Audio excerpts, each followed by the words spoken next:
폴란드의 아우슈비츠, 독일의 다카우. 어떤 곳입니까?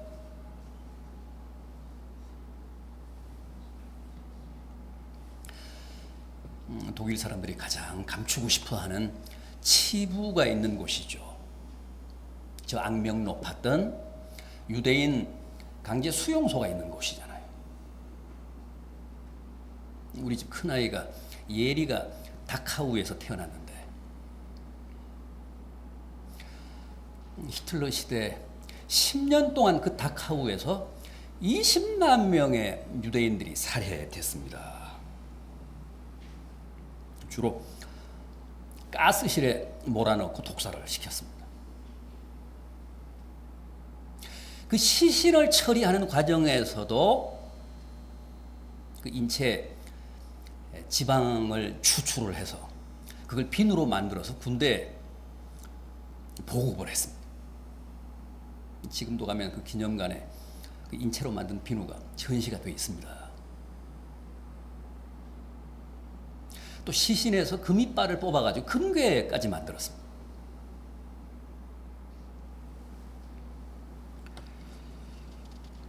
유럽 사람들은 유대인들 너무너무 싫어합니다.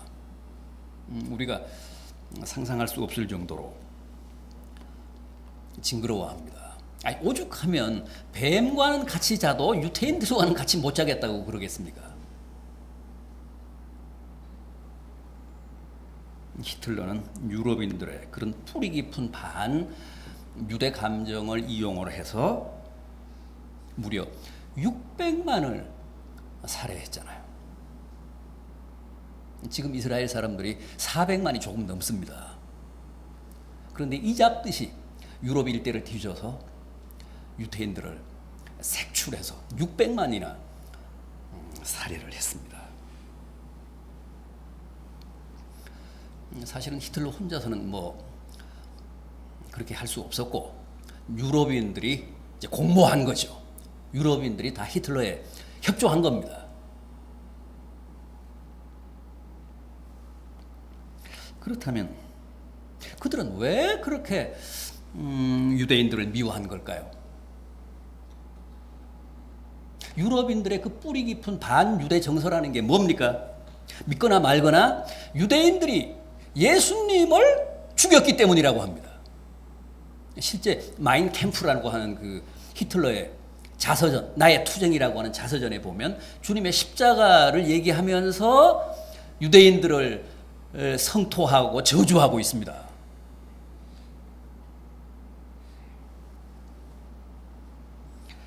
자, 그렇다면 주님 십자가 사건의 진정한 주범은 누굴까요?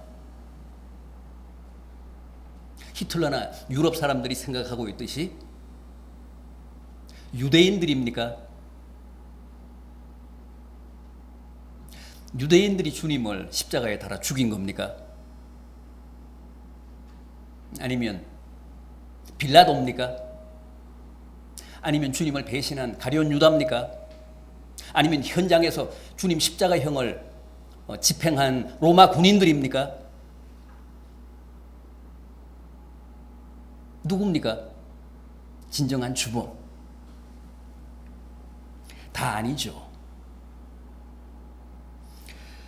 주님의 십자가는 그 누구도 아닌 완벽한 누구의 작품이요? 하나님의 작품입니다.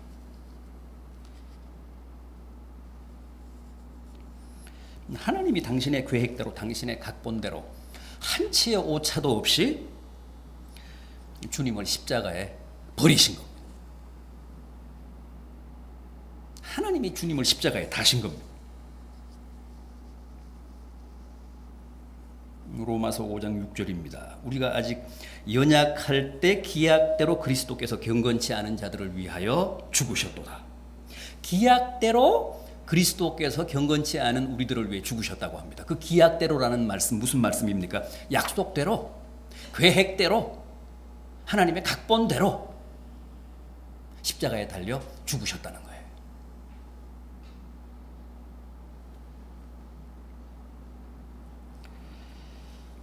그게 얼마나 철저한 계획이셨는지 주님의 십자가가 얼마나 완벽한 하나님의 각본대로 연출된 사건이었는지 오늘 본문 바로 앞을 한번 보십시오. 오늘 본문은 요한복음 19장 30절인데 28절을 보시면 예수께서 성경을 응하게 하려 하사 이르시되 내가 목마르다 그러셨다는 거야. 십자가상에서. 아니 십자가에 달려서 지금 물과 피를 다 쏟았기 때문에 당연히 목이 마릅니다. 목이 탑니다. 그래서 목마르다 그러신 게 아니라 성경을 응하게 하시려고 하나님이 주님께 주신 그 대본대로 내가 목마르다 하셨다는 거예요. 이건 뭘 뜻하느냐 하면 그만큼 철저하게 하나님의 계획대로 죽으셨다는 거예요. 하나님의 각본대로 죽으셨다는 거예요.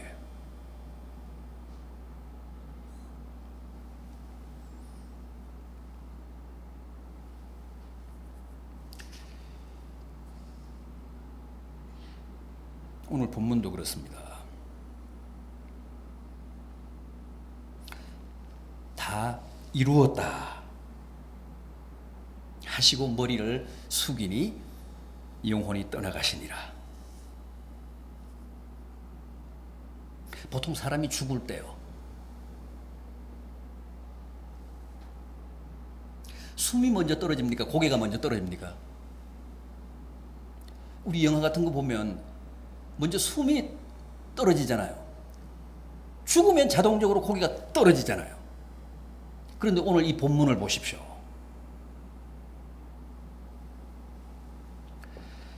다 이루었다 하시고 고개를 숙이니까 그때 죽으셨다. 영혼이 떠나가셨다는 거예요.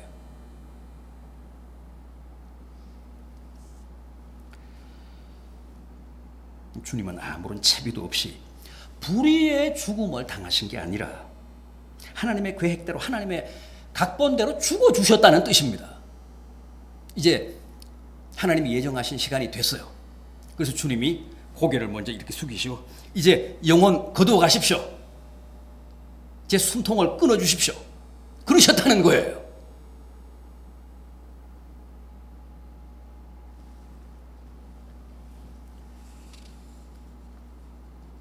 다 이루었다. 이 말씀 어떻게 생각하십니까? 왜냐하면 조금 전에 뭐라고 하셨느냐면 십자가에 달리셔서 엘리 엘리 라마 사박다니 그러셨잖아요. 나의 하나님 어찌하여 나를 버리셨습니까? 그러면 마지막에는 어떻게 말씀하셔야 됩니까? 이제 끝났다. 다 실패했다. 다 망했다. 그렇게 해야 앞뒤가 맞잖아요. 조금 전에는 엘리 엘리 라마 사박다니 어찌하여 하나님 나를 버리셨습니까? 그러셨는데 마지막에는 이제 다 이루었다. 다 성취했다. 다 성공했다. 그러시면서 돌아가셨다는 거죠. 이게 앞뒤가 안 맞잖아요.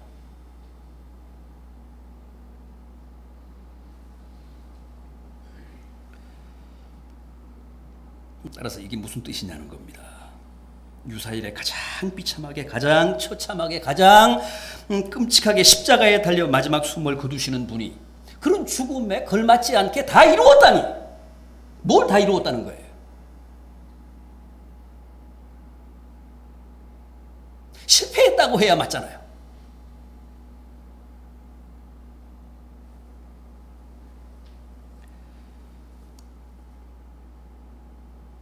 그 십자가 사건을 연출하신 하나님의 뜻, 하나님의 계획, 하나님의 비밀, 하나님의 각본을 다 이루셨다는 겁니다.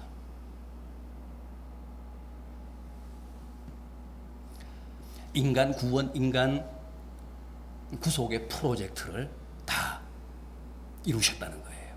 성취하셨다는 겁니다. 그런 선언입니다. 앞뒤가 안 맞는 것 같아도 어쨌든 그런 선언입니다.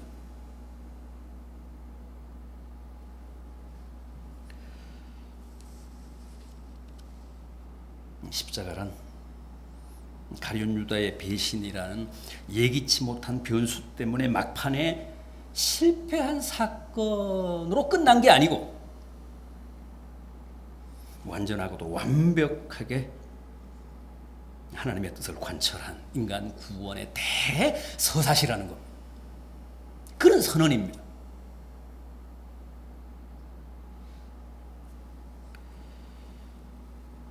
그렇다면 십자가가 대체 뭔데 그렇게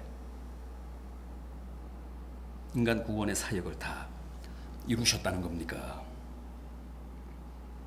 사실 주님이 거기 달려서 돌아가셨기 때문에 기독교의 상징이 됐고 구원의 표상이 된 거지. 원래 십자가는 가장 참혹한 인간이 고안한 사형 방법 가운데 가장 잔인한 사형 틀 아니었습니까? 사형대 아니었습니까? 여러분, 십자가형이 왜 무섭습니까? 십자가형이 왜 악랄한 겁니까? 절대 빨리 죽는 걸 허용하지 않는다는 거죠. 천천히 조금씩 죽게 만든 게 십자가형입니다. 그래서 가족들이 어떻게 했습니까? 뇌물을 썼잖아요. 형을 집행하는 로마 군인들에게 뇌물을 주고 창으로 찔러서 빨리 죽여달라고. 십자가형이 그래서 무서운 겁니다. 하루 이틀, 또 건강한 사람은 사흘까지도 갔대요. 아주 조금씩 죽는 겁니다.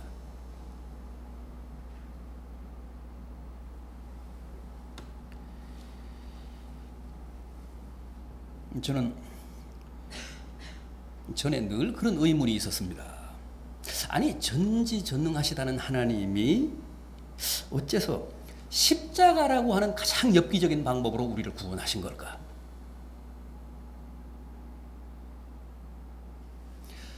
보다 건전한 방법도 얼마든지 있을 수 있는데 하나님이라면 어떻게 해서 십자가라고 하는 그토록 참혹한 방법으로 우리를 구원하실 수밖에 없었는가? 여러분, 십자가는 결코 이해하기가 쉽지 않습니다. 그런데 베드로전서 1장 12절을 보면 이런 말씀이 있습니다. 이것은 천사들도 살펴보기를 원하는 것이니라. 이게 무슨 뜻입니까? 십자가라고 하는 인간 구속의 방식이 너무나 충격적이고 너무나 기상천외해서 하늘의 천사들도 좀 더 자세히 알기를 원한다는 거예요.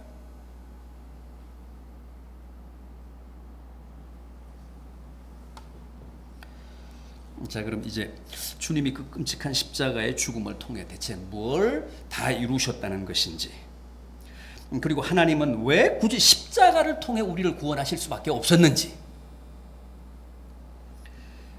그 점을 한번 확인해 보도록 하겠습니다. 먼저 이 수수께끼를 풀기 위해서는 반드시 하나님의 고유한 품성인 속성을 이해해야 합니다. 하나님의 하나님됨의 절대적인 성질,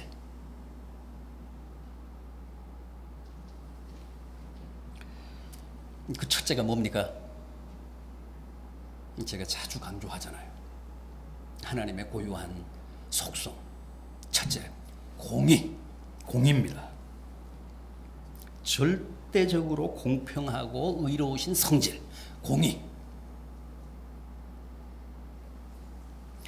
바로 이 공의라고 하는 속성 때문에 하나님은 거룩하신 분이십니다. 이 공의라고 하는 속성 때문에 하나님이 최후의 심판관이 되시는 겁니다. 하나님은 본질상 절대 죄를 묵과하실 수 없습니다. 죄를 간과하실 수 없습니다. 바로 이 공의라고 하는 속성 때문입니다.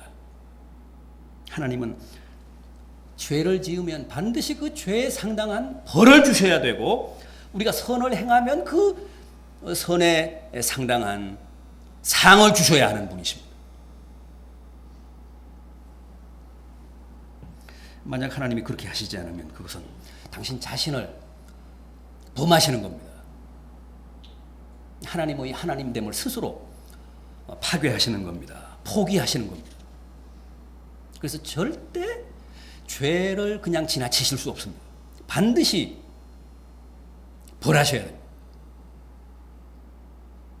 우리가 착한 일을 하고 선한 일을 하면 또 거기에 따른 상을 베푸셔야 합니다.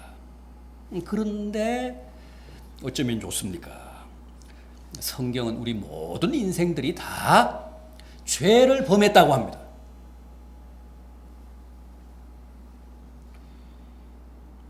사람은 누구나 운명적으로, 유전적으로 원죄를 쓰고 태어나잖아요. 우리가 다 아담의 후예니까.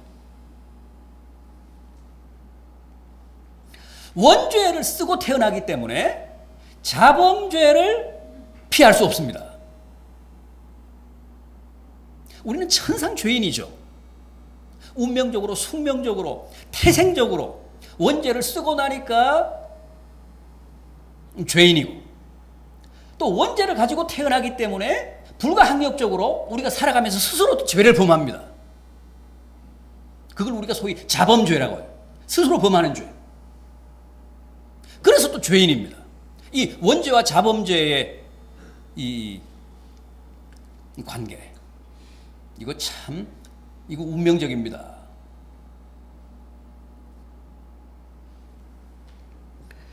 이래도 죄인이고 저래도 죄인입니다. 그래서 성경은 모든 인생들이 다 죄를 지었다고 합니다. 죄인이라고 합니다. 이제 어떻게 해야 합니까?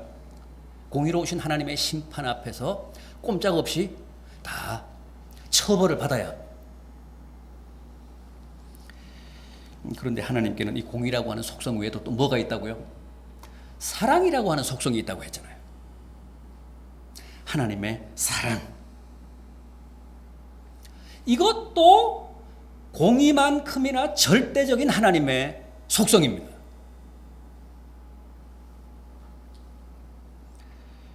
그래서 우리가 하나님을 거룩하신 하나님이라고도 하고 사랑의 하나님이라고도 하잖아요. 공의의 하나님이기 때문에 거룩하다고 합니다. 그런데 하나님에게는 또 사랑이라고 하는 속성이 있어서 우리가 하나님을 사랑의 하나님이라고 합니다. 원수를 갚지 말고 사랑해라. 70번씩 7번이라도 용서해라. 겉옷을 달라고 하면 속옷을 줘라. 오리를 가자고 하면 십리를 가져오라. 왼뺨을 치면 오른뺨 돌려대라.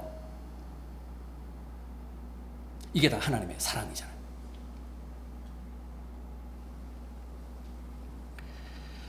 하나님의 이 무조건적인 사랑을 우리가 아가페라고 합니다. 하나님은 아가페의 하나님이십니다.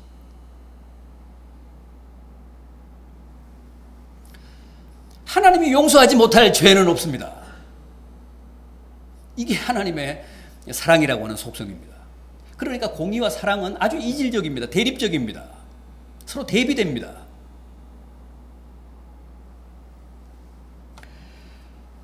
그래서 요한 1서 1장은 아예 하나님을 사랑이라고 했습니다. 사랑이 하나님은 아니지만 하나님은 사랑이십니다. 그럼 어떻게 되는 겁니까?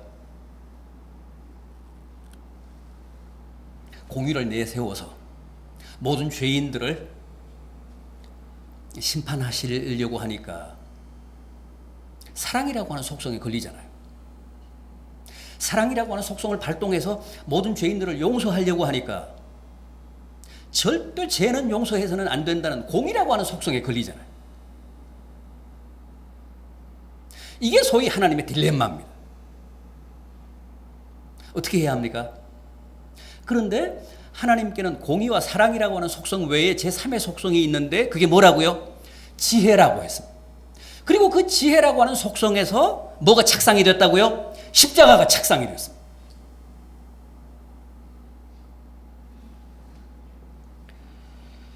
하나님은 지혜의 본체십니다. 지혜의 근본이십니다. 그래서 그 지혜에서 이질적인 두 속성인 공의와 사랑이 동시에 관철되는 십자가가 착상이 된 겁니다. 십자가라고 하는 해법이 나온 겁니다. 그래서 십자가를 통해서 하나님은 당신의 공의와 사랑을 동시에 이루셨습니다. 다 이루셨다는 말씀이 바로 그런 뜻입니다. 공의도 이루시고 사랑도 이루셨습니다. 그 십자가에서. 그렇잖아요. 여러분, 주님은 뭐 죄 없이 십자가에 달리신 분이 아니라 천하에 둘도 없는, 유사일에 둘도 없는 죄인으로 돌아가셨죠. 모든 인류의 죄를 홀로 지시고 흉악한 죄인으로 저주받아 나무에 달리셨습니다. 그러니까 하나님이 십자가를 통해서 당신의 공의를 관철하신 겁니다. 그 다음 주님 한 분을 그렇게 저주하시고 버리심으로 우리를 다 살리셨잖아요. 그래서 십자가를 통해 하나님은 당신의 사랑을 완전하고도 완벽하게 관철하셨습니다. 성취하셨습니다. 그러니까 엘리 엘리 라마 사박다니, 이 말씀도 맞습니다.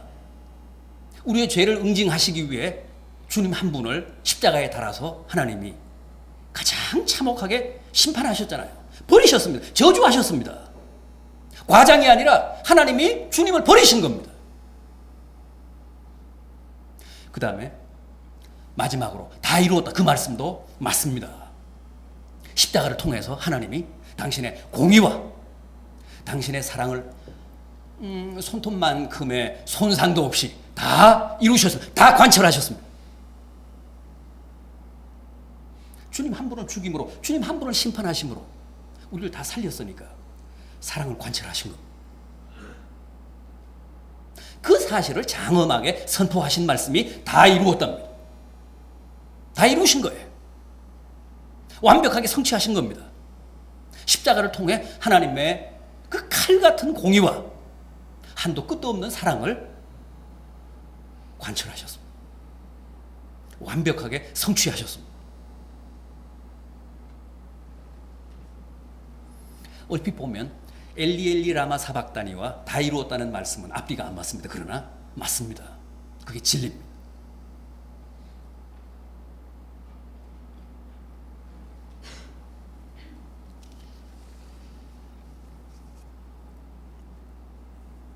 다 이루었다. 주님은 십자가를 통해 하나님의 공의를 이루시고 사랑을 다 이루셨습니다. 정말 십자가는 하나님의 지혜가 착상하고 연출한 위대한 인간 구속의 드라마입니다. 하나님의 공의와 사랑이 완벽하게 조화되고 관철된 완전한 구속사적 사건이었습니다.